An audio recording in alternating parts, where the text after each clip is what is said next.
What's up, guys? Doomwake here. Welcome to another modern video here on the channel. As always, before we continue, be sure to hit that subscribe button. Should be right there. There's a little D. Hit that. Go ahead and subscribe to the channel. Again, I've been greatly appreciative of all of the support that we've received over the past week with all the new Modern Horizons 2 content. So thank you again for that. Also, be sure to drop a like on the video and let me know in the comment section below what you think. So, as we continue our quest with Modern Horizons 2, we have in front of us a Ponza strategy. Now, for those of you who don't know, Ponza is a fairly old term. Mostly, I don't exactly know when the phrase Ponza was initially coined, but I know it's got stuff to do with blowing up your opponent's lands, so that's what we're going to do today. Now, Ponza has been a deck that's been around in Modern for a little bit of time, using the mana generation from Arbor Elf and Utopia Sprawl, fairly powerful combination. If you Utopia Sprawl your forest, and then you tap it for 2 mana, Arbor Elf, untap the land, you now have access to 4 mana. So, for example, if you go turn 1 Arbor Elf, turn 2 play your second land, Utopia Sprawl the untap land, tap 2, untap the Elf, 2, you now have 4 mana on turn 2. Now, it's a little bit awkward in this deck because traditional Ponza builds have played, some have Karn the Great Creator, some have Bloodbraid Elf, powerful 4-drops to play on turn 2 when you draw Elf and Sprawl, right? But this deck is opting to go with Obosh the Prey Piercer, and for the companion requirement, we're not allowed to play 4-mana cards because we can only play odd cards. So, I don't know if Obosh is necessarily where you want to be with Ponza because of how powerful the turn 2 4-mana play is. I mean, obviously you can still play a 3-mana spell on turn 2, and that's kind of cool. But, you know, we'll go ahead and see how that goes. I mean, I guess the consideration is Obsidian Charmaw. If your opponent has one non-basic land, it's a 4-mana spell. So some of the time that could be your 4-mana spell. But in any case, so again, the basic premise of Ponza is mana acceleration. So you're up on mana, and then you also pillage and or Magus of the Moon them to sort of stunt their mana, as well as Obsidian Charmaw. So it's you're up on mana, they're down on mana, you get an advantage that way. So we got a lot of new cards here, so I'm going to go over just kind of the basic premise. Again, Arbor Elf, Utopia Sprawl is our acceleration. We have Lightning Bolt and Bone Crusher Giant for our removal spells. Remember, we can't play 2-mana spells. Stomp kind of gets around that because it's a 2-mana removal spell, but it counts as 3 in your deck for Obosh purposes. And then we have the usual Magus of the Moon, 4 copies of Pillage as well. And then Seasoned Pyromancer, which is especially good because there are matchups where Magus and Pillage are not the best when your opponent has a bunch of basics, or maybe Pillage isn't you know, later in the game you draw Pillage, it's kind of bad. So you have Seasoned Pyromancer to filter those away. And then Clothis is a nice little sticky threat. Some decks have a hard time beating this, especially if you play it on turn 2 with an Arbor Elf for Utopia Sprawl. And then we got a bunch of new cards. So I'll go over one each individually now. Ragavan and Nimble Pilferer. I can't speak today. This is the first time we're going to be playing with this little monkey on the channel. And when I first saw this card on when this card first got spoiled, and I first laid eyes on this beautiful little monkey, I actually couldn't believe that they printed a 1-mana card that had this much text for essentially no downside. I get that it's legendary. Ignore the legendary cost or the legendary creature type for a second, because if you have 2 of them, your opponent always has to kill the first one or they basically can't win. So the second one is still almost always going to be good, because if the first one lives, then you're winning by a mile anyways, and if the first one dies, well, now you have a backup. So the legendary is not really as much of a downside as you would initially think it is. But another sort of mana accelerant, which is awesome, the fact that you get to play a 1-mana spell, kind of sort of an aggressive card. It has 2 power, you're playing it on turn 1, it can get in there. But it's also just more mana acceleration to cast your powerful 3-drops ahead of schedule. So I think I've seen a couple of lists floating around with Ragavan in Ponza, and I think it's an incredible idea. I think it makes a ton of sense. You know, a deck that plays this many powerful 3-drops, Ragavan, very powerful card. And it's one of those cards that can just single-handedly take over a game by itself, something that Ponza doesn't have access to typically, especially for that low of a mana cost. You know, sometimes they played Planeswalkers like Karn and Chandra in the past, but that early in the game, you know, that sort of advantage is just unmatched by other cards. And then the other new card we have here, we get a couple 5-drops. Well, we already, the aforementioned Obsidian Charmaw. I don't see a lot of people playing this card. The list, it's funny, the list I actually copied was a 5-0 league list that had Glorybringer instead of Charmaw. And I really don't understand people playing Glorybringer over Charmaw. Like, it seems like this card was specifically designed and tailor-made for Ponza decks, right? Ponza kind of wanted that top-end threat, and that's why I was playing Glorybringer before. But this thing, obviously, you can cast it for 2 mana, potentially, sometimes. But it's a 4/4 flyer that Stone Rains them. That potentially, if they have two lands in play, the 2 colorless lands in play, this thing could cost 3 mana. 3 mana for a 4/4 flyer that Stone Rains you. I mean, come on, what are we doing here? Now, again, there are some decks that don't necessarily fulfill the requirement of playing a lot of lands that tap for a colorless mana. But again, you have a bunch of mana acceleration, so you can still cast it on turn 3. It's not even that big of a deal, even if they don't have any of those lands. So I will definitely be playing. I even think it might be correct to play 4 copies, but I'm not quite sure what the cut for the 4th one. So we're going to play 3 copies in this video. And then 4 copies of Fury. It was kind of funny because when we were going throughout the spoiler season, this was the last of the cycle of evoke creatures to get spoiled.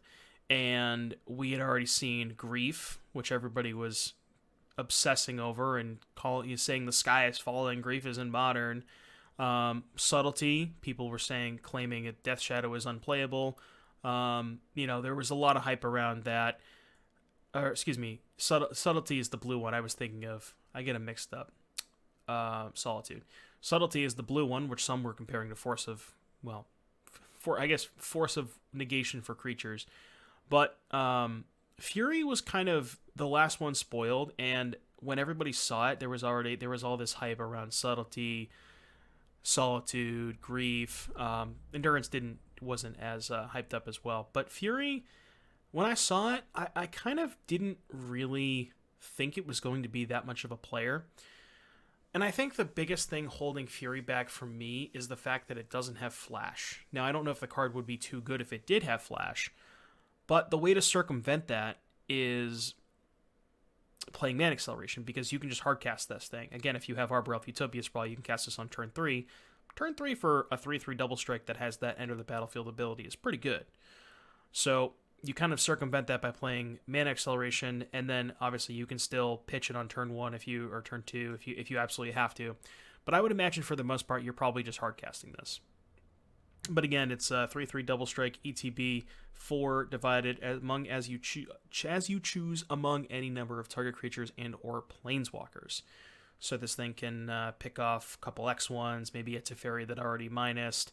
Pretty good card, I think it is something that this deck definitely wants access to in terms of top end, and it also hits pretty hard too. So makes a lot of sense. So that is the deck list. Again, mana base is fairly straightforward. Fetch lands, forests, stomping grounds. Make sure you have enough forests to enable Utopia Sprawl and Arbor Elf. That's the main concern. Now the sideboard, we have again the Obosh that we mentioned earlier.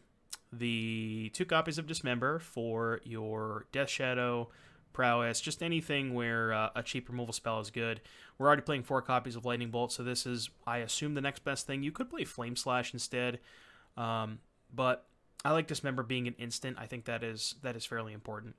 2 copies of Blood Moon, Tron, Amulet, all that good stuff. Not much to say there. 4 copies of Endurance. This is kind of another new card. Now, you'll notice we don't have a ton of green cards in our main deck to evoke Endurance, right? So, but that's not really why we're playing it. We're playing it because it's a pretty reasonable hardcast. I think this is the one of the cycle that you're going to hardcast probably 90 to 95% of the time, if I had to guess. I mean, obviously, it's nice that if you have a spare Arbor Elf for your Utopia Sprawl, you can tap out on turn 2 for a Magus or a Pillage, and then hold up Endurance. But it is a fairly low cost. 3 mana for a 3/4 Flash Reach is a decent body. Like, honestly, it's not that bad. And this thing absolutely blows out the graveyard decks. It's even good against Mill. You just shuffle your graveyard back in. Nice Mill deck. So, really good card. Veil of Summer for the control decks. Because we're not playing Bloodbraid Elf, which you typically see in Ponza, we are allowed to play Veil of Summer. But if you have Bloodbraid Elf, you can't really play Veil, so it's kind of cool that we get to play Veil here. And then 3 copies of Chalice of the Void. Now, I want to make sure that you guys are aware of this. Chalice is an even card, so you'll notice here when we put the Chalice into our deck, Obosh can no longer be our companion. So when we board in Chalice, we are no longer able to board in Obosh. But Chalice of the Void is very, very good against the Rhinos deck, or any deck sporting Cascade spells for that matter. And it's also very good against the Asmo food decks, because if you play it very early on turn 2, X equals 1, you shut off Asmo, Cookbook, Witch's Oven, all of that good stuff. So, very, very good card in the metagame right now. Chalice of the Void stock is definitely going up. With that, that is the little deck tech that we usually do here. Again, be sure to like and subscribe. I'll see you back in just a little bit for round number 1. Welcome back to round number 1 with Monkey Ponza. We're on the play. Let's see what we have here. So, given the fact that we have 12 1-mana plays, I think I'm just going to mulligan every hand that doesn't have a mana accelerant. I'm not sure if that's correct, but that's how I'm going to play this league. Alright, this hand is a little bit better. Let's see what we're going to go ahead and put back. So I'm definitely keeping 2 lands, Elf, Pillage. That's the easy stuff. So the question is, do we put back the 3rd land, the Bone Crusher, or the Charmaw? I think it's just the Charmaw, because we're kind of far away from it.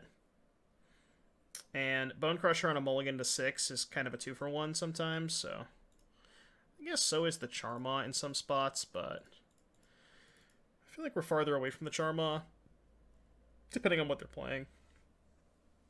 I think the Charmaw is more likely to be a stone blank than Bone Crusher, because even when Bone Crusher's bad, you just play a 4-3, you know? Like, even if they have no creatures. This is getting pushed. Inquisition, so they're going to take Pillage. 99% of the time, yeah. Alright, well, Thoughtseize Bug. Classic. If you play MTGO enough, you know about the classic Thoughtseize Bug. They Thoughtseize your card, you immediately draw the same card. It's a tale as old as time itself. So is this the... This looks like the... Inverter deck? I think Blood Moon is insane against them, if we find a moon. It's not a moon. I think I'm just going to play the Bone Crusher Giant. I'm not really shocking anything in this matchup, I don't think.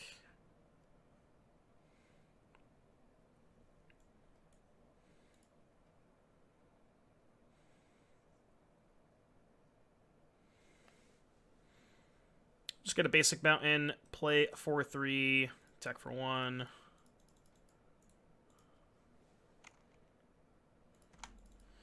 We go to 17. So for those of you who don't know, their deck is based around the interaction between Thassa's Oracle and Inverter of Truth. So Inverter of Truth, they exile their whole deck. Thassa's Oracle, they have no cards in their deck. Profits. That's not the best draw.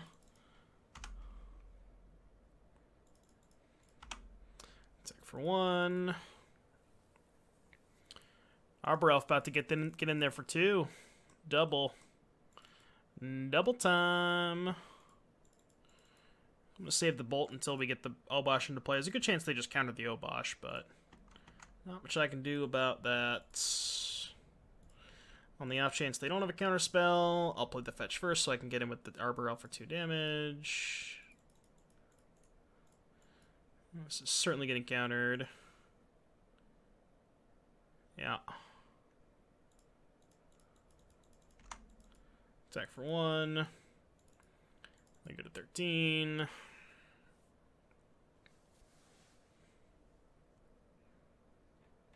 This matchup has to be pretty bad when we don't draw Moon. Their mana base is pretty atrocious, though, so when we do find Blood Moon, should be okay. Shelldock Isle, nice another cool combo with Inverter of Truth. Inverter of Truth just turns on the Shelldock by itself. So that's cool.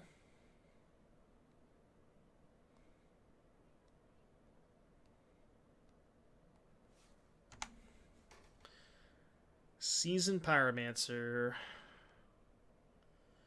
So I could play Pyromancer, discard these 2.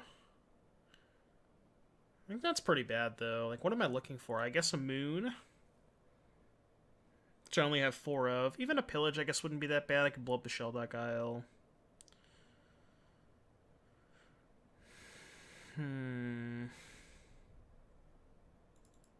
If I cast Obosh, they're probably just going to counter it again. But if I play Pyromancer into Moon, they just counter the Moon and then slam an Inverter next turn. Kind of the same thing. I feel like it's better for me to play Obosh. Because the thing about playing Obosh this turn is... Oh, they didn't counter it. Okay. 2. The thing about playing Obosh this turn is... If they're then incentivized to tap out for Inverter, then I can just go Pyromancer, slam into Moon. Alright, well they have 2 islands, so Moon might not be good enough. This is definitely Inverter. And Bolt does kill the Inverter, though, and this is 8 damage. So a second Bolt would be lethal.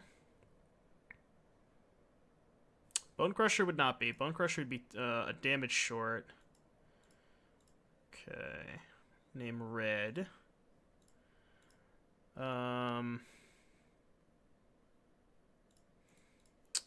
It's better to bolt them or bolt the Inverter. I don't know that it matters. I think it is technically better to bolt the Inverter, because the bolt is worth 6 damage either way, right? If I bolt them, they go to 5. If I bolt Inverter, they take 6 from the Obosh. Right, otherwise they just trade for the Obosh. So I think it's better to actually bolt the Inverter.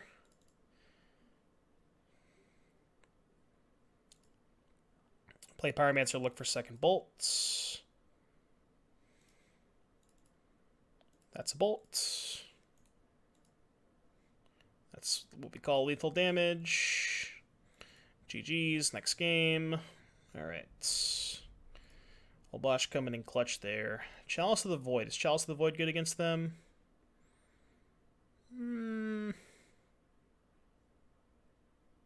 Probably not. Consideration. So let's see. Does Endurance actually do what I want it to do against them? So when Endurance enters the battlefield, up to 1 target player puts all cards from their graveyard on the bottom of his or her library in a random order. Right, so if they go to cast Inverter, you Endurance them. They now have no cards in their graveyard, and then they die. Okay, yes, Endurance is good against them. Veil, also very good. Blood Moon, also very good. We did kind of kill them with Double Bolt that game, but I think it is generally your weakest card in the matchup. Same with Bone Crusher Giant, just... They don't have any creatures. Their creatures are all Inverters and stuff. And they're not really ever beating you with just hardcast Inverters, like their beatdown plan. I think Charmaw's also quite bad. It's just slow. Fury is actually probably worse than Charmaw. Now that I think about it. They don't have any creatures. This is really slow. So do I want 2 bolts, 2 Furies, or 2 Bone Crushers? Honestly, probably just 2 bolts. Let's do that. Yeah, Endurance is nuts against them. Because you just shuffle their graveyard in, and then they have no cards in their library. Because usually with Inverter, they have to wait a turn to kill you. They have to play Inverter, and the next turn they play the Oracle. But with Endurance, there is no next turn. They just deck. I guess the way they can get around that is if they leave a fetch land in play uncracked. But they usually have to tap out for the Inverter. This hand's pretty bad if they have a discard spell for Utopia Sprawl. I think I'm willing to risk it, though. Maybe I shouldn't be. We have a lot of mana accelerants, though. We have 12. So even if we get discarded... We have still the out to just draw one of our 11 remaining accelerants. And they do have a discard spell. Yep, sprawl down. Hopefully find another accelerant.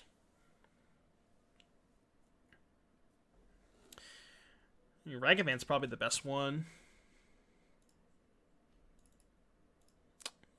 Or we just Thoughtseize bug them again. That works too. Thoughtseize bug them back-to-back games. Just as you would expect from your average Magic Online game. And Blood Moon's just the nuts against them. There's so many non-basics. And they have triple blue spells in their deck like Jace, Wielder of Mysteries. Nothing to do here. Might be able to get him with Endurance, though. We don't have a green card. That's awkward. Alright. Land, please. I guess they could have Remand now for Blood Moon. Really needed it last turn. Or just more Blood Moons. It's not very good.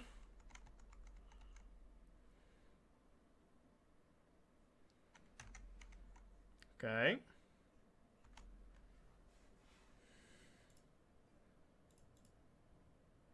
I'm gonna get basic Forest, I think.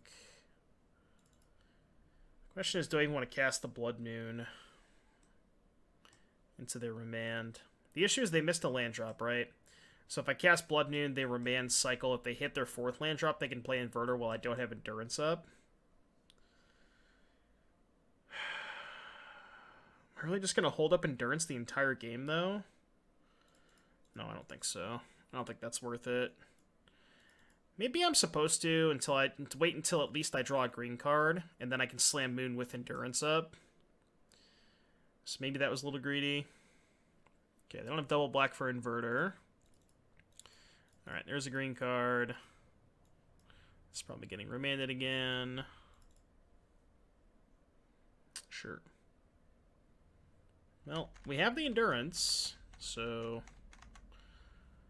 let's see if they find a black source. They found a Dark Slick Shores, okay. So they might go for the Inverter next turn, which we can hopefully kind of blow them out. They're choosing to play Thassa's Oracle. Okay. I guess if they have another Oracle or a land, they can go Inverter and kill me in the same turn because they have Shellduck Isles. So hopefully they just don't have a land and choose to go for it anyways. We have to play Blood Moon here and just hope they don't have another counterspell. They didn't. Oh, I was not expecting that. Okay. Well, that's really good for us. Because now they can't do anything.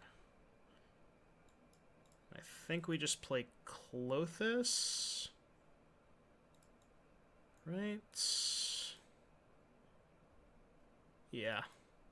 Klothys also gives us a little mana boost. Now that we drew another, now we have another green card for Endurance to pitch.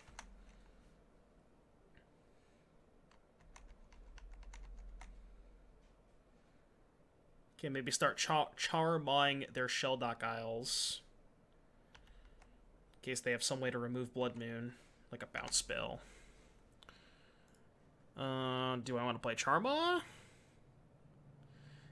I think I do. It utilizes my mana most efficiently. Probably should have targeted my graveyard instead of a land in theirs. But I'm just going to put another land in their graveyard, so.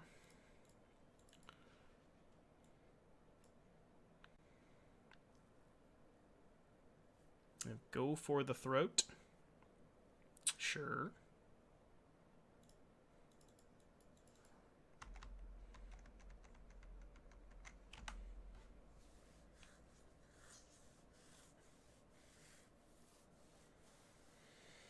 So they're on 5 cards.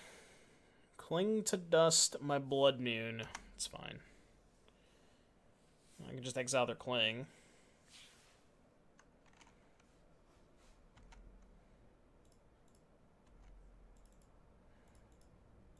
I think I'm just going to discard the Magus and the extra... Magus and Bolt, maybe? Nah, Magus and the 3rd Pyromancer.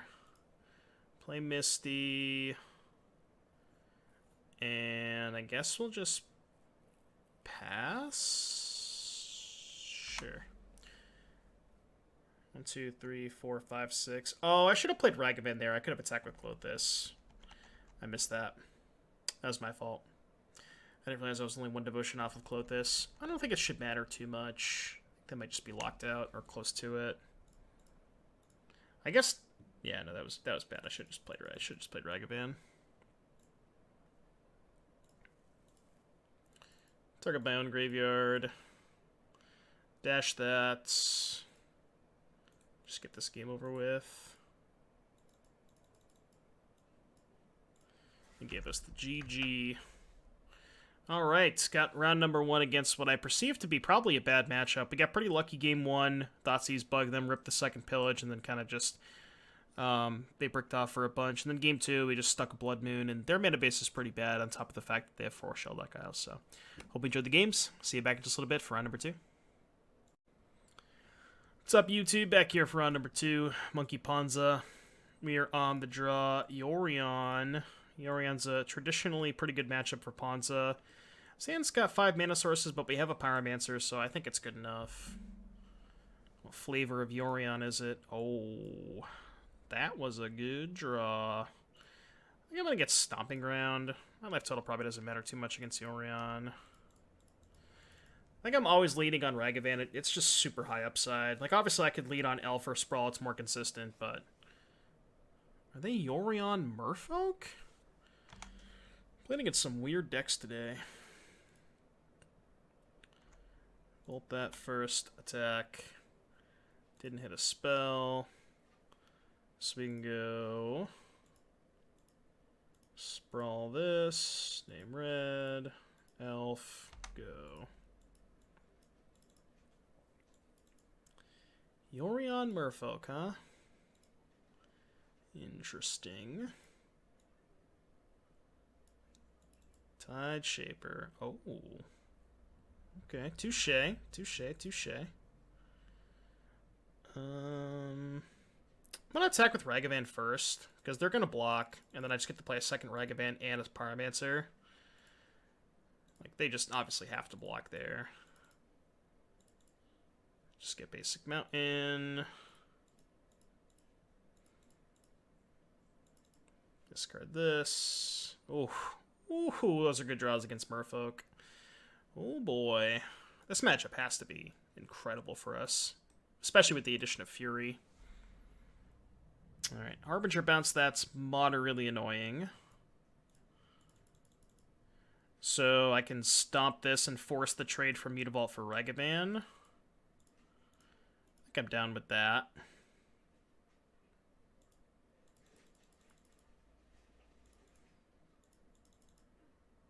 Yep, trade's gonna happen, that's fine. We'll just play an elf. Go to 16. Pass. They have 4 cards. Basic Island. Lord of Atlantis. Sure. Uh-huh. Alright, 2/2 does not untap. So I can just kill both of their things, which I will do. 2/2. Wow, Fury is a magic card in this matchup. Let me just say that. Fury is a magic card against the Merfolk deck. Harbinger of the Tides. Bounce my Fury? Just kidding. And they put Yorion in their hand. Is this a May or no? It is a May. Okay, I was gonna say. I could like not attack with Seasoned Pyromancer if it wasn't a May, but because they're obviously not. I mean, they might block the Pyromancer. I'm not sure, but I think I'm gonna play Clothis. Just probably kills them quicker than Bone Crusher Giant. I don't really know. Probably doesn't matter what I do at this point. Yeah. Alright, against the Fish. Dismember good. Veil, they don't usually have counters. Well, sometimes they have counter spells, but Veil is good against Tide Shaper, Harbinger of the Tides, and Tidebinder Mage. So I think Veil is good.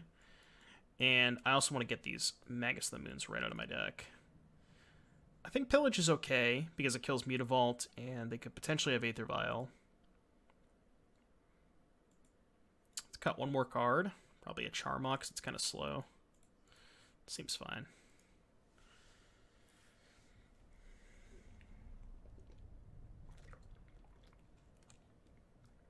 Man, having access to 4 Fury in this matchup just seems kind of unfair. I wonder if Magus is better than Charmaw. Nah, Charmaw is kind of big, and they frequently draw a Mutavault, so it's usually going to be 4... Every time they draw a Mutavault, 4 mana, 4/4 flyer, I think is an okay rate. And it also kills the Mutavault, which is sometimes an issue. Not irrelevant game text.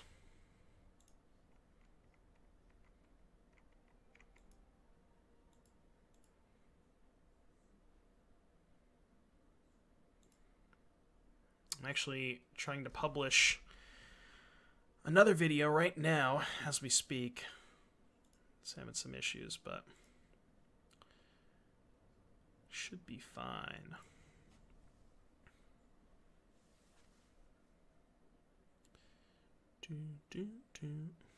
Alright, we're back. We are back. Game 2 on the draw against the Fish. So what is...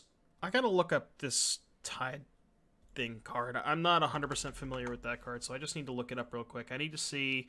Basically, the only thing I want to know is, does it make it an island in addition to its other types, or does it just make it a straight-up island? Let me just double-check here.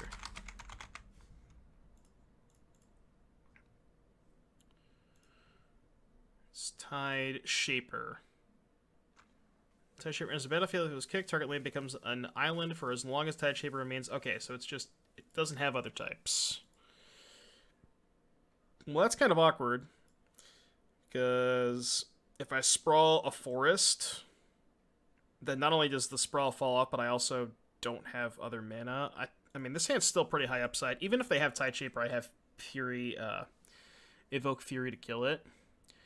But because of the presence of Tide Shaper, I think I'm actually going to lead on Ragavan. Like, imagine in a world I lead on Utopia Sprawl, and they just blow up my land, basically. I just kind of get time-walked. It's more of a beating, I think. Yeah, see, I can let them do this. Get a forest. Utopia Sprawl... Forest, named Green. Utopia Sprawl this, named Red. Play Arbor Elf. And I'm not playing the Fury here because I want them to overextend into the Fury. Like, I want them to play another creature, and then I can just 2-for-1 them. Well, 2-for-2 them, I guess. Alright, so land would be a good draw here. So I can just hardcast Fury. Do I want to alt-cast it?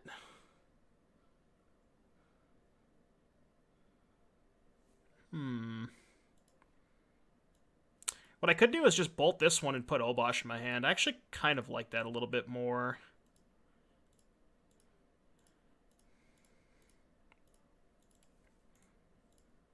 I want to basically try and draw a land. I guess maybe I'm supposed to kill this one because this one is targeting the elf. So that guarantees I have a 5th mana source with the elf. Whereas this way...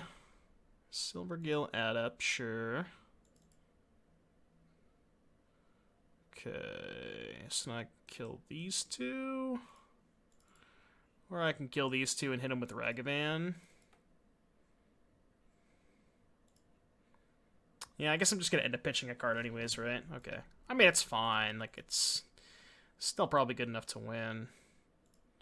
I'll pitch the extra Pyromancer.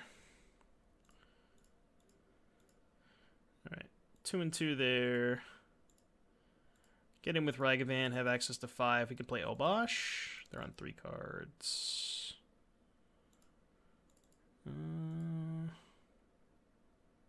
Yeah, let's play Obosh. I don't want to play Season Pyromancer here because I don't want to discard the Obosh. Next turn we can just play the Elf and get our full value out of our Pyromancer. So this would have... Oh, well, they're off it anyways. Yeah, if Fury becomes popular, this is my lesson for you today, YouTubers, YouTube watchers. If Fury becomes popular, I would not recommend Merfolk. That's all I got. I'll see you back in just a little bit for round number 3. Alrighty, YouTube, back here for round number 3. Ponza Monkey. We have a 1-drop. We have a 1-drop and a 3-drop. That's about all you can ask for with this deck. Hopefully we're playing against... I think we haven't quite played against decks where the Charmaw is showing its true potential. Because I was pretty high on this card. When I first saw it spoiled, I thought, man, I just assumed that this was going to be like the staple mainstay in Ponza, replacing Glorybringer and all those other 5-drops they usually played, but I don't know. Maybe we just haven't found the matchup where it's good against. Like, I think it's insane against Amulet, because they play 4 Urza Saga, and they have other random lands that tap for colors like Ghost Quarter, Slayer Stronghold, Sun Home, Forge of the Legion, all that kind of stuff. It's obviously good against Tron, Eldrazi Tron. Like, if your opponent ever leads on colorless land, you play that thing for 3 mana, it's just an absolute... Oh, that taps for colorless. Ooh, we might have found our Charmaw matchup. Oh, Fury's also probably good, man.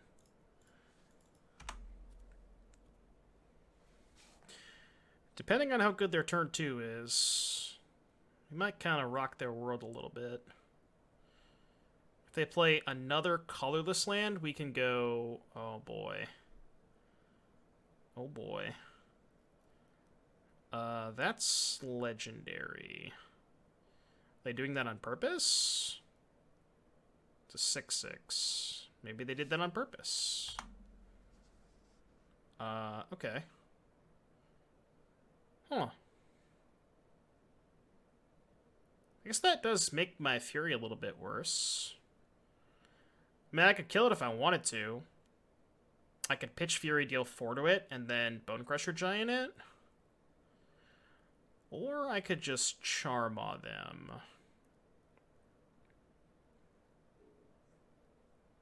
Could also Magus. Magus has got to be worse than playing Charmaw. Huh. I'm not really sure what I'm supposed to do here. 6/6 is pretty big. I guess I'm going to play Charmaw. I think that's my best play. Blow up the Nexus. Go.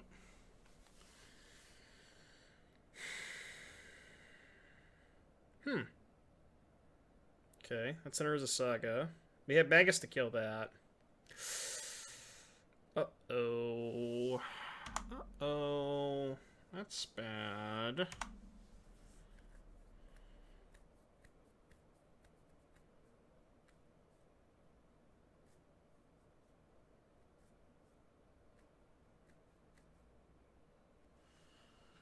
Man. What am I supposed to do here? They have 1 card.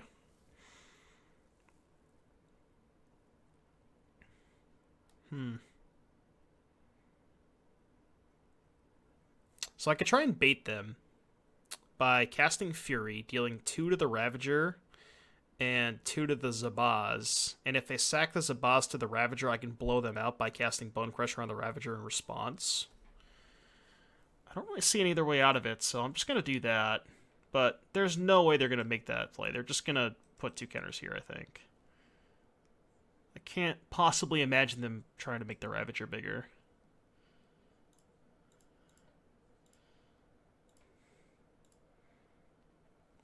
Like, I assume they're just going to make the Zabaz bigger. Because they also know the Lightning Bolt is a possibility, you know.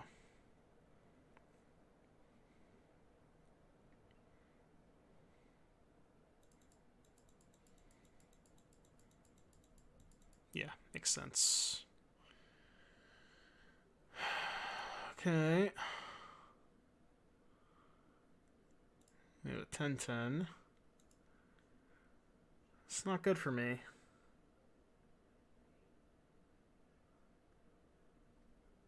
Man. I guess I have to draw Pillage. That's my 1 out. I mean, I could take 10 and go to 2, but Pillage kills that thing. Alright, we need a Pillage. Pillage, please. Pillage, please. Oh, this thing doesn't fly by itself. Need to pay a white to give it flying. Right, okay. Alright, let's... I actually forgot about that. Okay, let's play Ragavan. I think I am still going to play around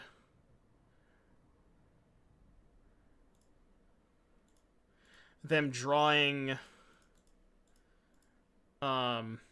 Now if they draw a creature, they can give it flying that way, so I think I'm only going to attack for 2, just in case.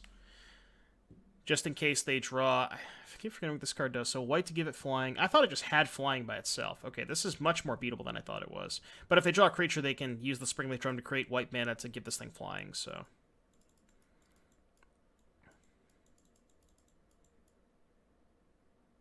They're at 14.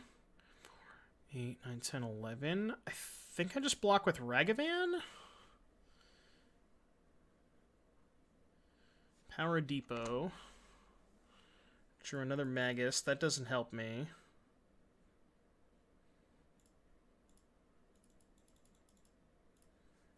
Okay.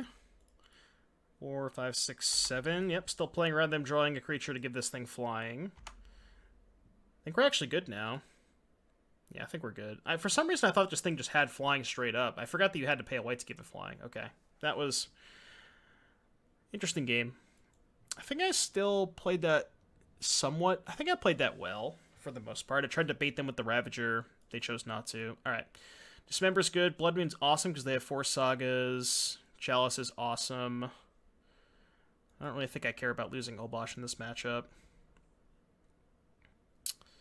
Clothis, probably too slow. I think Ragavan is actually quite bad against them, because their deck creates a lot of blockers, and they have Walking Ballista. And what's my last cut? Maybe the 3rd Charma on the draw, because it's too slow. Like, yeah, Charma is good against them, but I'm also bringing in more Blood Moons, so I think it's okay.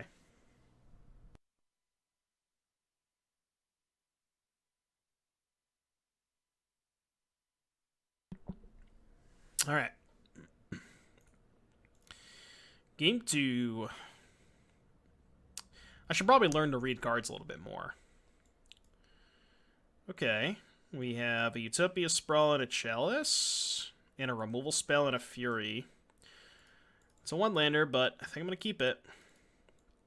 Ideally, we draw a land that I can go turn 2, bolt your play, Chalice on 1. I think that's my ideal scenario with this hand.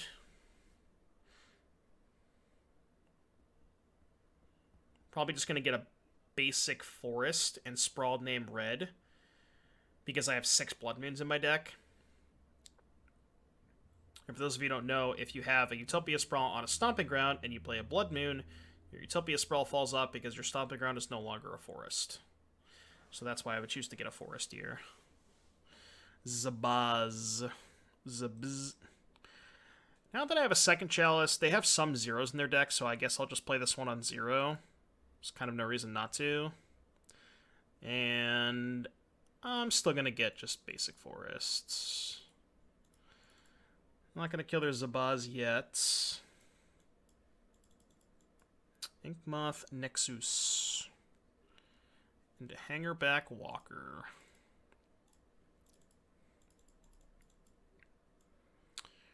So, do I Chalice here? No, I think I just stomp their Hangerback and pass. I want to main phase this so they can't get more tokens off the Hangerback. They can put more counters on this. It's kind of bad if they find a Ravager, though. They have Urza's Saga. That's also not great for me.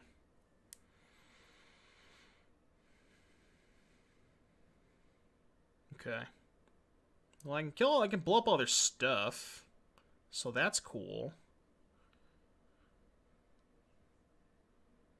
What else am I doing?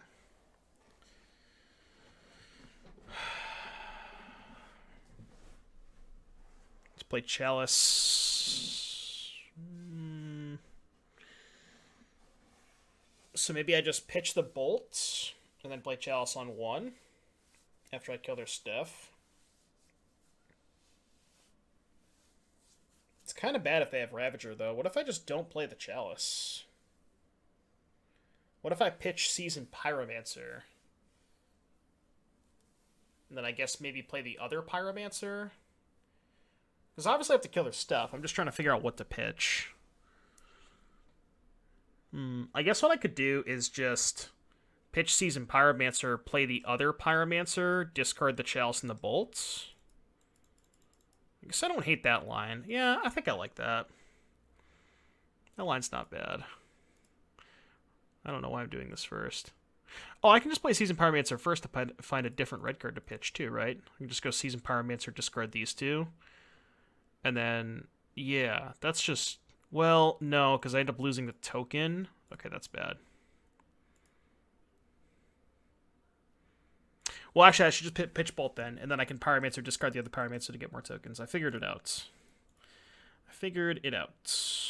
Okay, kill your stuff. I take one, go to 12.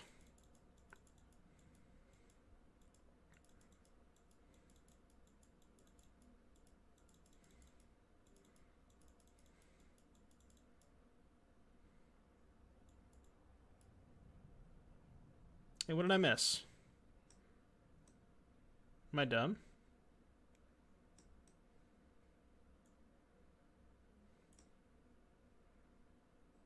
What am I missing?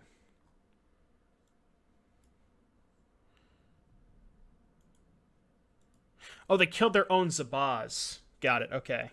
I see. I see what happened. Okay, I get it now. That makes more sense. I see what happened. So... I guess I should have dealt 2 to this? I don't think it would have mattered. Well, I can play a Blood Moon. They get 1 construct out of the deal, but if they spend their whole turn holding up construct, they get a 2/2, and then I moon them, and this dies. And their Nexus is no longer a threat. And then I can, like, take a hit from this and hopefully Pyromancer into more stuff the turn after I Blood Moon. I don't know why this is. Okay. I was going to say it was, like, kind of shadowed out for some reason. Magic Online quality program. So they're tanking. I wonder if they're debating on playing, like, a Ravager or something, or holding up the Saga. Perhaps.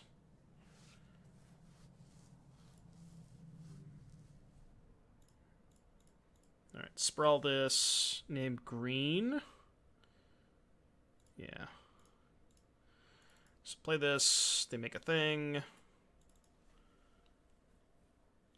They have a 2/2, and that dies. I think I'm just going to play a little defense here. I'm just trying to not die. I know that sounds kind of obvious, but... Alright, Ozolith is fine. They have a 4/4, which they can't really attack with. Alright, play the land. So I should probably Pyromancer, float red and green. So in that case, I just do it this way and float a green.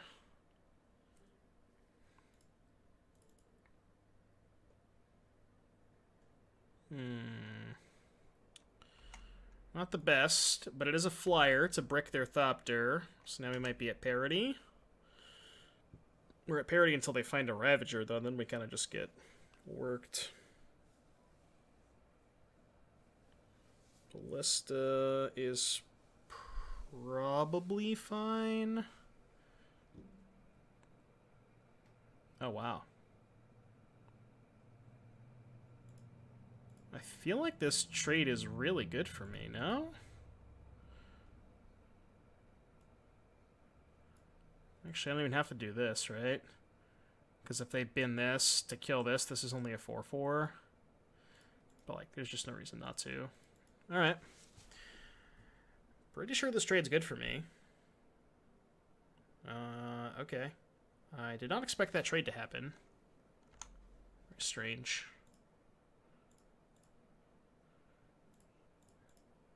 Play Charma. Blow up an irrelevant land. Pass. Now we have a blocker for their Thopter. Kind of just need to find a removal spell for the Ballista, and then we're probably fine. This game's still really close. We do have a lot of Pyromancers. I guess they can suicide the Thopter to get a counter on the Ozolith and then put a counter on the Ballista next turn. I don't even know that that's good for them, though. Because then they can't kill the Charmon next turn. It's only going to have 2 counters. Yeah, that's not good for them. Pillage is quite the draw step. I think I pillage the Ozolith. They could have a second one, though. If I pillage the Ballista, this gets a counter. I think that's worse for me. So I think I'm going to pillage the Ozolith. I'm going to just play Bone Crusher. Probably no attacks.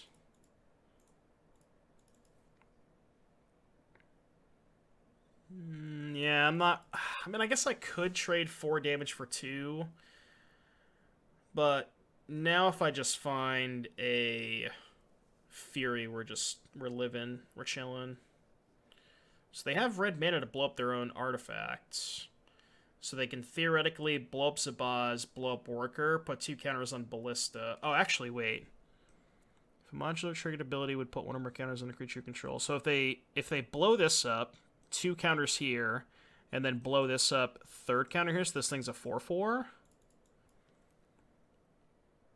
Okay. Right, they can make it a 4/4. I believe that's how this works. It's the first time I've seen this card in play, so... Okay, not the best. Can I attack with Bone Dad? I think so. I still want to leave this back to block the 2/2 flyer. I think that's a fine attack, though. I gotta start getting them, you know, I gotta start getting them dead.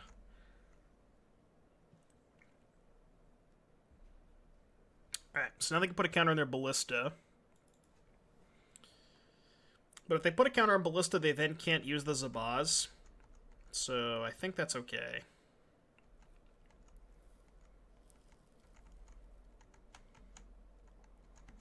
Honestly, at this point, if I draw Fury, I probably just... steal 4 to the Ballista.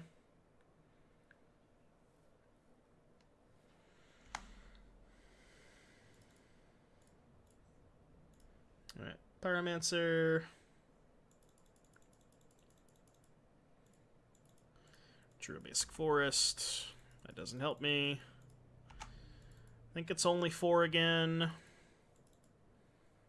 Let's see what they do. Alright, so they're gonna block, put another counter there. So I guess this has 4 counters now.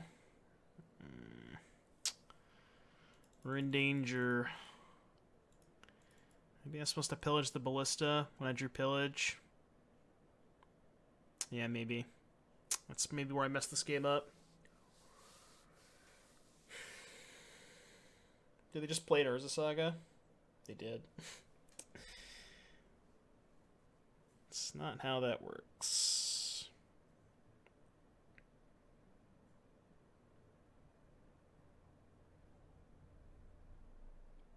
I mean, at this point, if they attack with the Ballista, I can probably just block with everything, right? I can only make it a... Okay, well, now they're not going to attack with Ballista. This is a very, very interesting game. Like, very complex. But I think I may have made a decision or 2 incorrectly.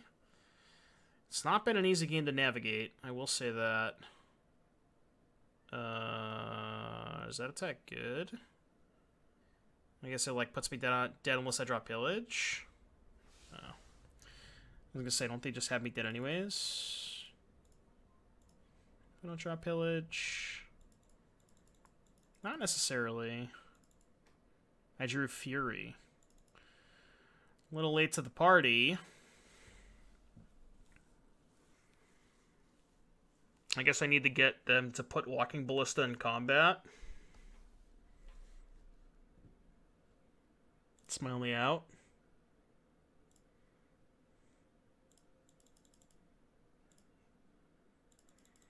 Alright, shove.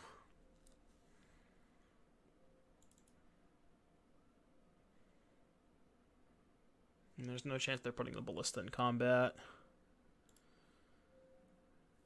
So they go to 8.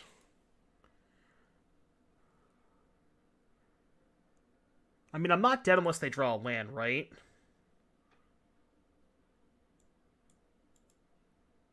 Oh, no, I am, because if I kill this, this becomes a 6/6. Yeah, I'm dead no matter what, right?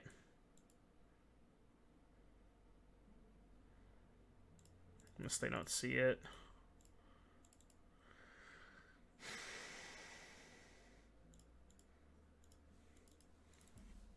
Unless they somehow don't see it. Yeah, I wonder if I would have won this game if I had killed the ballista. I maybe could have won this game if I killed the ballista. All right, they found the line. They found the line. Man, so close. So close. Just like one draw step away. Man. Alright, well, we got game 3. I think I still like how I sideboarded. I feel like this matchup should be really good for us. We have Chalice, we have Fury, we have Blood Moons, we have Pillage, we have a lot of cheap removal. I don't know. I feel like it should be a good matchup for us.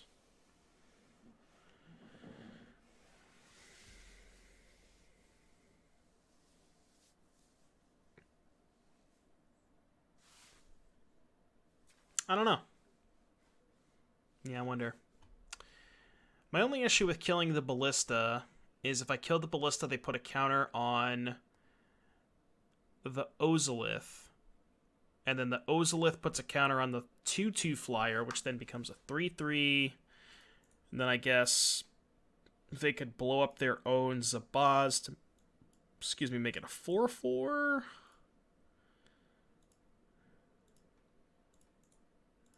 Not sure. So I'm bolting basically anything they play. Hopefully it's not a Scales. Rats. I actually kind of want this to get a basic. So I probably should have played Heath on 1.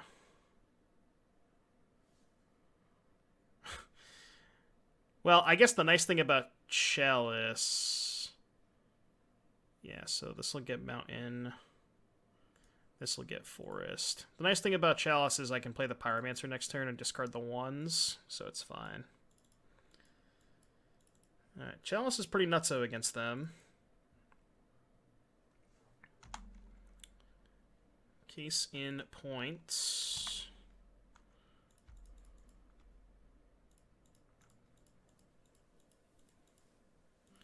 Discard some 1s. We got a Magus. We got a Pillage. Feeling pretty good about this game. It's dead. 1 mana. Nexus. 1 poison. Down. I guess this is worse if they... Oh, they can't cast Bolt. What am I saying? Alright, now we're chilling. Now I'm feeling pretty good about this game. I mean, Chalice into Pyromancer into... I was already kind of feeling good about this game, but... Alright, they have had enough. Well, that's kind of what Ponza does when it's on the play sometimes, so... I think that this matchup is close. I would like to go back and kind of rewatch that game number 2 there. That was a really, really interesting game. I'm glad that we got to showcase you guys that. 3-0. That's a pretty good start. Hopefully we can go ahead and see if we can continue this. I'll see you back in just a little bit for round number 4. All right, everybody. Back here for round number 4. We're 3-0. See if we can continue this little streak. Our opponent, I believe, I've only ever seen them play burn, so I would suspect they are still burning people. Turn 1 Ragavan, let it die. Turn 2 Ragavan. All right, I'm in.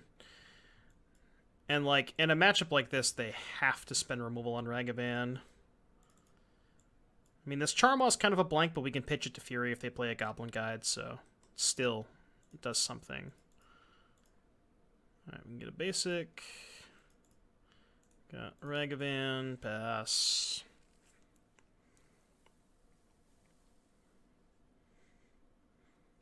Looks like burn to me. Ragavan down. Am I dashing the second Ragavan? Probably not. I'm just going to hardcast it, I think.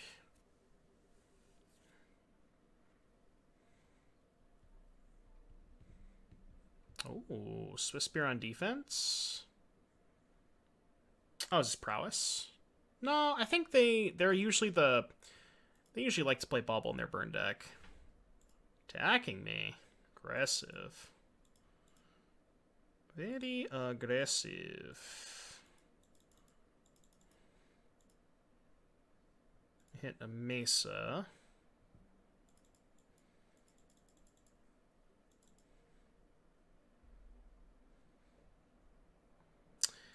Kind of want to Fury this and hold up.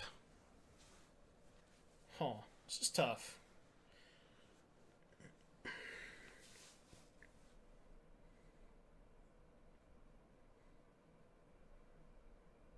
Trying to think of how this plays out. Because what I wanted to do is potentially Fury, pitch Charmaw just to kill the Swiss Spear and hold up bolts.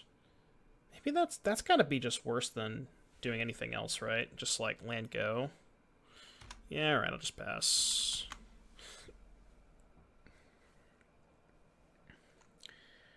So the reason I'm passing is because if they play Eidolon and attack with Swiss Spear, I can end step, bolt the Eidolon.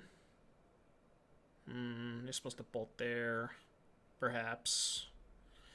Maybe was supposed to bolt there. Well, if they go to put another spell in the stack, then I can bolt it. I don't need to bolt it proactively.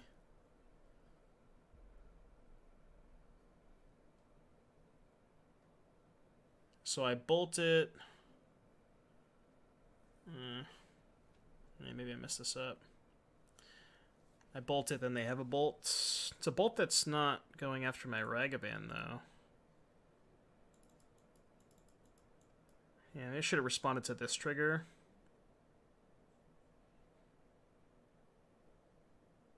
Wow, they're not killing Ragavan. It's crazy to me. And I guess they just put me to 7. And I guess they just don't crack the fetch now. Wild.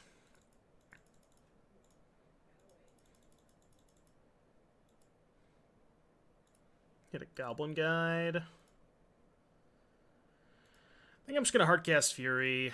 Like, yeah, I go to 6, but... Actually, what if I just played Charmaw?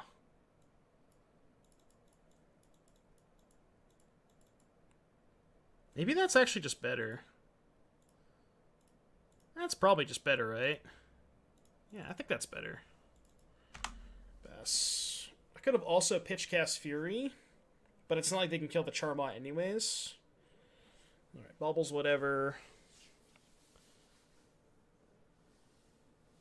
Kind of crazy to me that they just didn't go after the Ragavan the whole game. Like, I would think one of those bolts wanted to go after Ragavan, but... Very, very odd. I'm blocking. They're not attacking.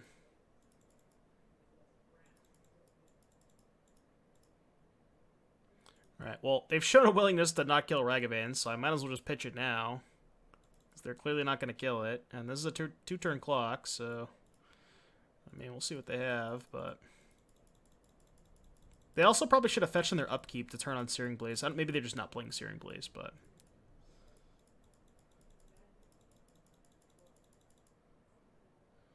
So we attack with both. Imagine if we had a Helix from them. How sick that would be. So they're casting Lightning Helix. And it's a mountain. Alright, well... Hopefully they have 2 mana spells. Or just, I don't know, a bunch of creatures. Let's land. Oh, okay, we're holding. So now if we hit any burn spell, we can cast with Ragavan and kill them? Oh, wow. What a crazy game. I feel like that game would have been a lot different if they just killed Ragavan. Like, I think that I was so far behind if they just killed Ragavan. Alright, we got some Chalices. Chalice is good. I mean, Endurance just as the 3-mana 3/4. I don't hate it. It's not great, but... Magus is pretty bad. I actually kind of don't hate Pillage in this matchup. Charmaw's also pretty bad. Do I want Endurance just as a blocker? Endurance as a blocker is probably better than Magus or Charmaw, to be honest with you. And everything else is pretty sicko. Alright, I'm in. Yeah, I think that's a game they probably could have won if they had just killed my Ragavan.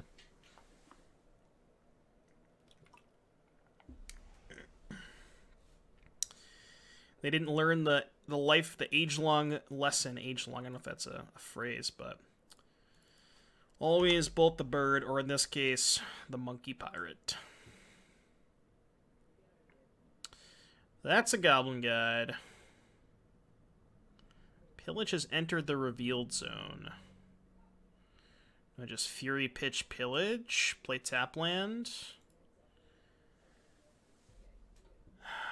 I kind of want to play this slow. Yeah, I'm going to play this slow. I'm not going to play monkey on one. My plan in this game is to go...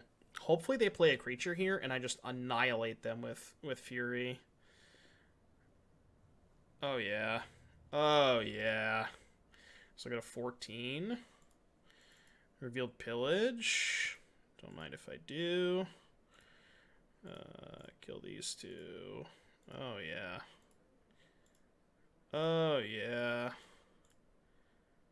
Do I Chalice or do I Stomp? Probably Chalice. Alright, your move. Maybe that... Oh, I probably should have pitched Ragavan. If I was going to play Chalice there. That's probably better. Roiling Vortex. Okie dokie. You got it. Stomp this. Pass.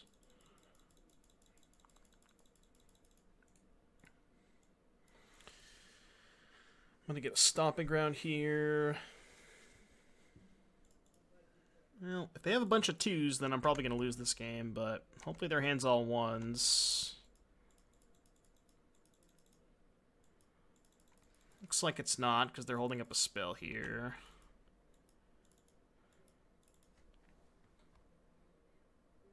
Yeah, alright. Well, I guess we just died anyways.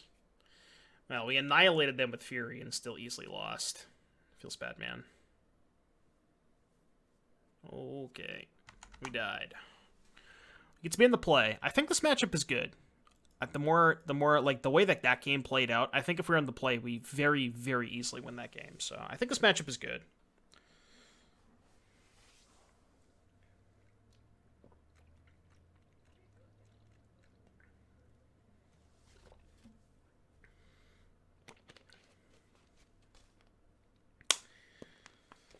All right. We're on the play.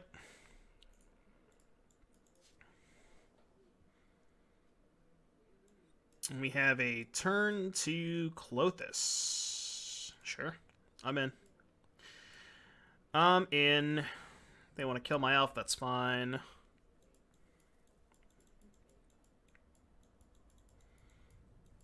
I might even just Fury Pitch Bolt on 2. Depending on what they do. I'm just going to get basic into basic. I'm only going to 6. Forest Elf. Return.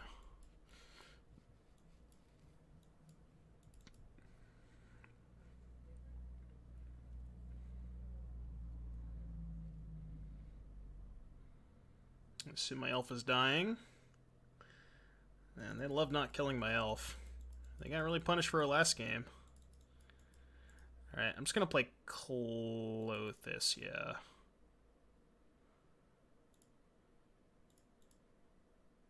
Right? Yeah, I want to try and get full value out of this Fury.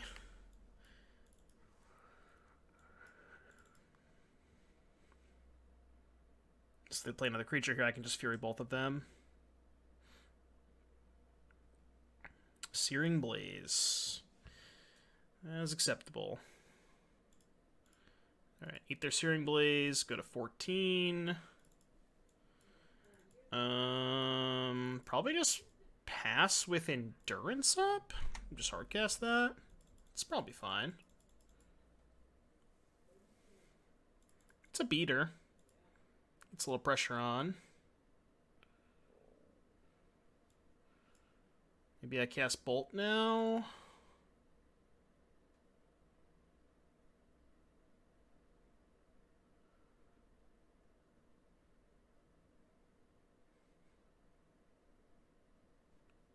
No, this is fine. I'll let this go. I don't mind chump blocking with Endurance.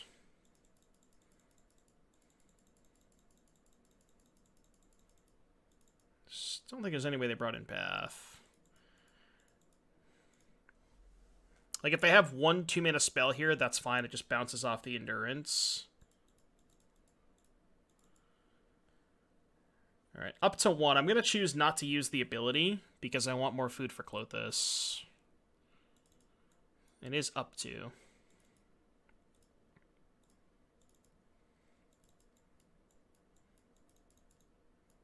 I don't think they're supposed to bring in Path in this matchup, so I don't think they have Path.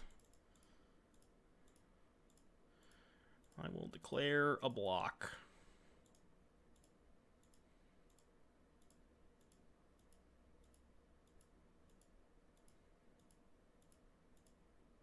Or not. Any blocks?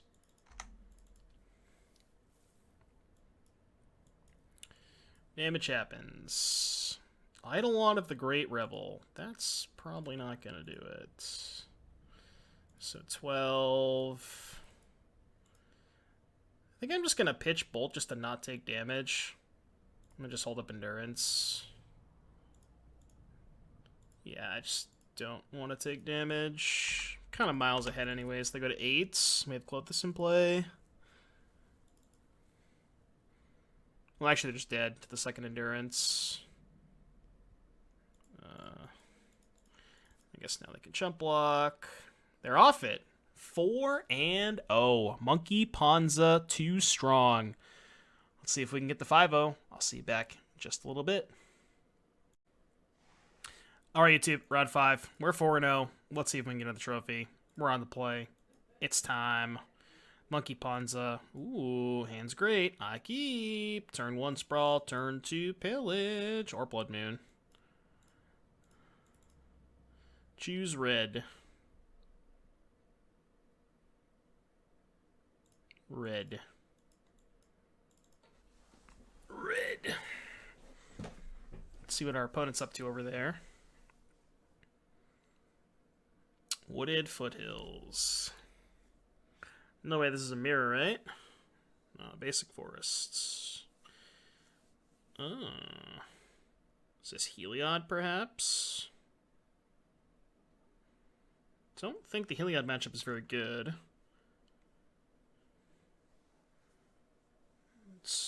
What are they thinking about?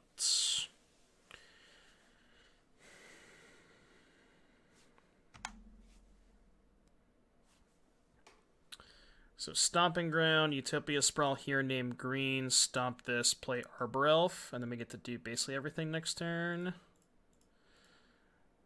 Name green, Arbor Elf, stomp this. 3, 6, 7 mana, so we can play both of these next turn. Should be good. Another Noble Hierarch. Okay. Ooh. So this thing costs 5. Alright, let's just go 6. Pillage the forest, because we can Charmaw the Stomping Ground next turn. Should I play Magus or Bone Crusher? Not really sure. I don't know that Magus does anything, but yeah, I'm not sure. They could be, they could be different colors. Who knows? It's hard to tell what they're on from just Forest Stomping Noble. They could be some kind of like Kiki Chord deck, so maybe Magus is bad. Most decks usually play their own Magus. Alright, that gets a reason to play Magus. They have their own Magus, that's hilarious. Alright, so 7 mana. Do I offer the trade? I mean, I have a second Magus anyways. Pretty sure I'm playing Charmaw. If they block, I'll probably play Magus plus Bone Crusher.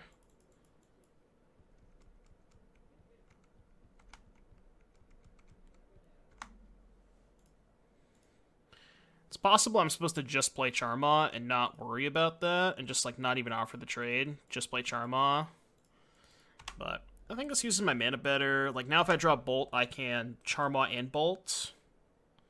Guess if I Charmot, I could have just... I had 7 mana, so I could have went these 2 plus Bolt anyways. But, yeah, I don't know. So, yeah, Magus plus Hyrule, some sort of Kiki Chord stuff deck, if I had to guess. Basic Plains, that's a tilter. Skyclave Apparition. Targeting Arbor Elf. Sure. Ah, well, that's pretty good. Alright, I'm just gonna pitch Charmaw. And blow up their stuff. Get a 1-1 and then Obosh.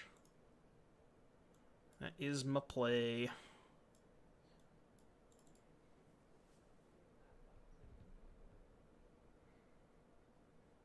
Blow up your stuff, attack for 6, put Obosh in my hand. We can play Obosh if we draw land. If not, we're still in fine shape because they have nothing. And they also now don't have green mana because they only have basic plains.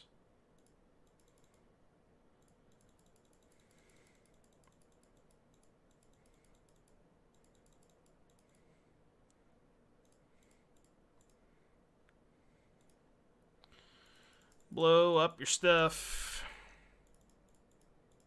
Attack for 6. Go to 13. They have bolts? Oh, no bolts. Now we have a 2-turn clock. Even if we don't draw land for Obosh, they don't have green mana.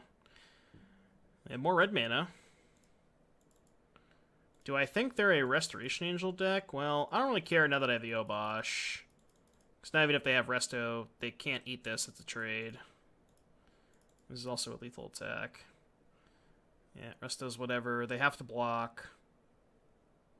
Oh, they can eat this. They can actually eat the illusion, go to 1 if they had Kiki-Jiki.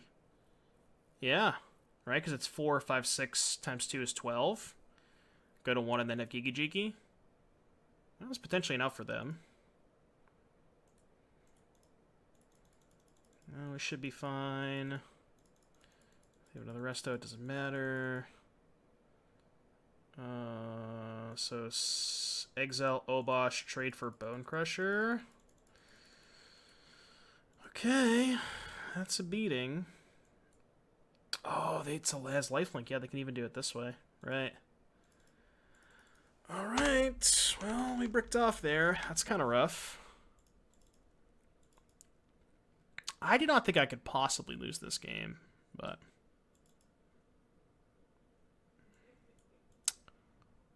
that's a good draw step.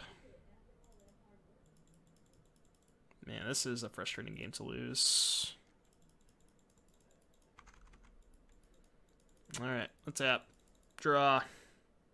Alright, I'm just going to concede. I guess maybe that's an early concession, but...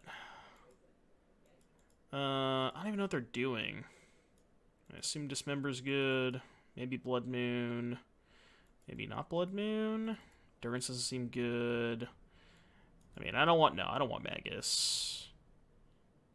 I mean, I guess I'll bring in Endurance for lack of a better option. I don't want Chalice. And they have their own moons. They have their own Maguses, so I definitely don't want Magus. Wow, that was... I did not think I was going to lose that game. That was wild.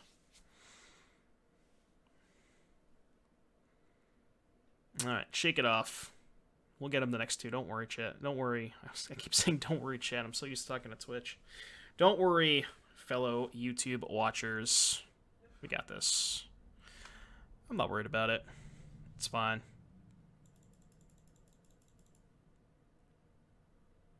Have faith. Have faith in the monkey.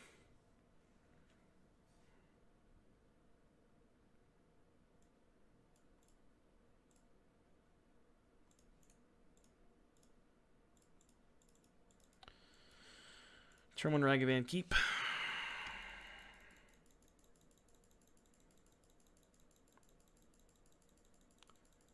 Turn 1 Ragavan, turn 2, if they don't kill it or block it, we can play Pillage or Pyromancer, depending on what they do.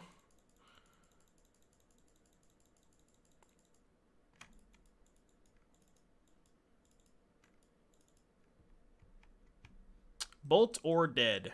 That's kind of what it feels like. Bolt or dead. Let's see if they have the bolt.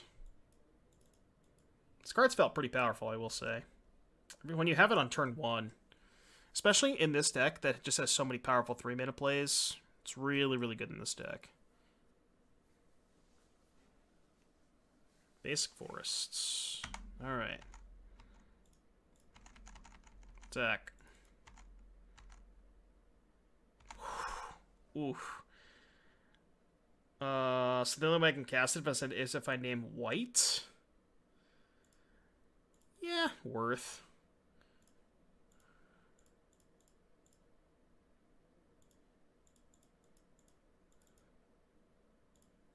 Wow, that's a beating.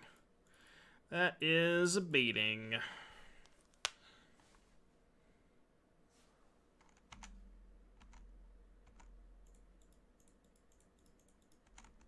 Attack for 4. We didn't get anything that time, so I have 1, 2, 3, 4, 5 mana. Should probably do this and get basic forests. In case they decided to keep in Moon, I'll just do it this way. And yeah, I'll just pillage their red source. Go. Just in case they have bolts. They didn't do anything on 2 mana last turn. Yeah, this game's over. Alright. Well, Ragavan on the play. It's just that easy. Going to game 3. These endurances don't really do anything, but I don't really know if I want anything else. Chalice in the draw is kind of suspect. Magus doesn't do anything. Yeah, I don't really see anything else. Just 3 mana, 3/4. Might not. It probably doesn't ever have relevant game text, the ability at least. Alright, this hand's great. We have Bolt for their dorks. We have Elf if they don't play a dork. Easy keep. They're on 6. This hand just has mana removal. All we need is lands. It's dead. I'm gonna choose to prioritize killing their dork before playing mine, especially on the draw. I want to stay at parity. I can't let them get too far ahead. Like, if I play a dork and they just Skyclave mine, it's so bad. And now I can play 2 dorks. I guess I'll get Basic Forest. In case they decided to keep in Magus. It's, I don't know. It's probably not relevant, but just in case. Because if I get Stomping Ground, I don't have any forest to target with Arbor Elf. I mean, I can't imagine a world where they would keep in Magus the Moon, but discarded Kiki plus land. That was a really good draw. Because now they're on 3 cards.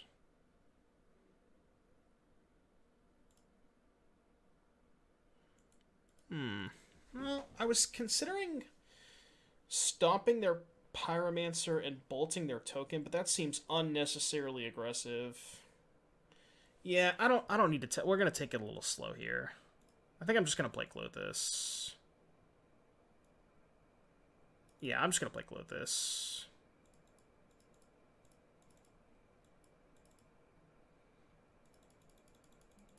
We're gonna chill. No reason to just kind of spew off a bunch of removal spells on cards that largely don't matter. We have Skyclave. Stoneforge Mystic. Okay. Got a Batterskull. I'll put a stop on my draw step for Clothis purposes.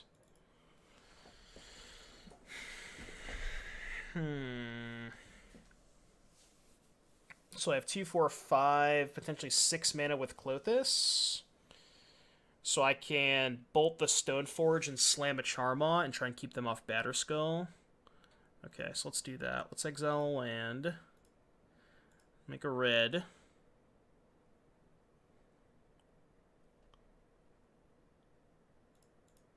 Use the red, bolt the Mystic.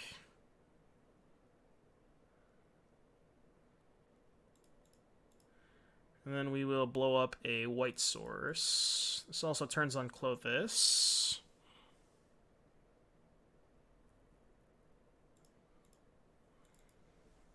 Still not attacking with Ragavan. Obviously not going to trade it for a token. We still have Bone Crusher in our hand for additional removal. Now they have a Batterskull in their hand with only 3 lands. We're pressuring their life total quite a bit. Everything's looking pretty good.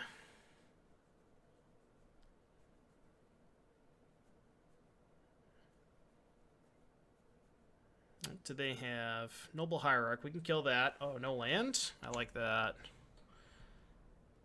Alright, exile Kigijiki. We don't need the mana here.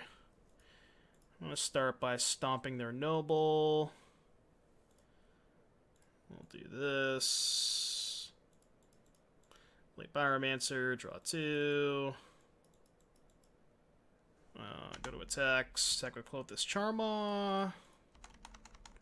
And then we'll play an elf. Because why not? They go to 7. Yeah, they're just super dead. I don't even know what they could draw to get out of this now. Alright. Do your worst, opponent. What is your worst?